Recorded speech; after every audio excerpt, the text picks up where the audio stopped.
বাসায় যদি থাকে পাউরুটি তাহলে আজই বানিয়ে নিতে পারেন আপনি এই মজাদার নাস্তার রেসিপিটা। হ্যালো এভরিওয়ান, আসসালামু আলাইকুম।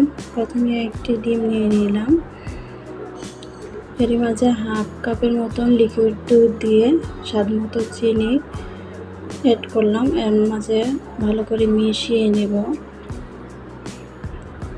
খুব ভালো করে মেশাতে হবে যেন কোনো লাম্পস না থাকে।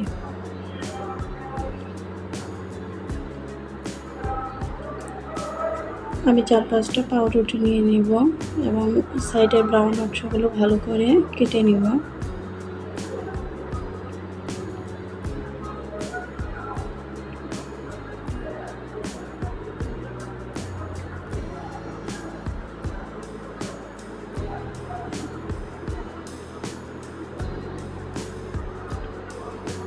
খুব সাবধানে কাজটা করতে হবে, অনেক সময় কেটে যাওয়ার সম্ভাবনা থাকে। ভালো করে কেটে নিয়ে এবং মাঝখানে একটু আবার কেটে ছোটো একটা টুকরো করে নিলাম এবং এই ডাবল লেয়ারে আমি ডিমের মধ্যে দিয়ে ভেজে নেব। হালকা আছে এটাকে একটু ব্রাউন করে ভেজে নেব ভালো করে।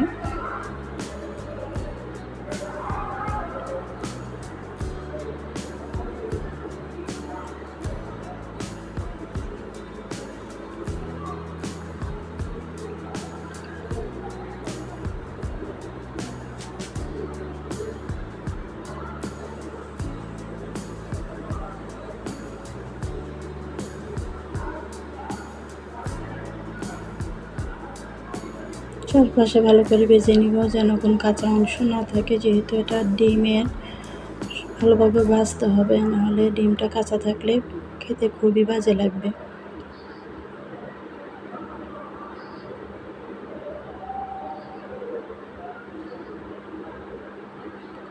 হয়ে গেছে আমার সম্পূর্ণ ভাজা। এখন একটা বাটিতে চিনি এবং গুঁড়ো দুধ ভালো করে মিশিয়ে নিলাম একটু দেখতে আকর্ষণীয় করার জন্য।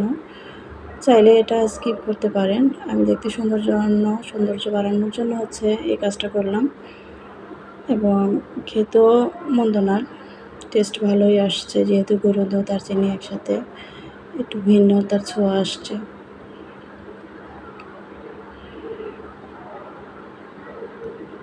খুবই সুন্দর একটা নাস্তার রেসিপি, দেখতে যতটা সুন্দর হয়েছে খেতে খুবই টেস্টি। বিকেলে চায়ের সাথে একদম জমে যাওয়ার মতো একটা নাস্তার রেসিপি।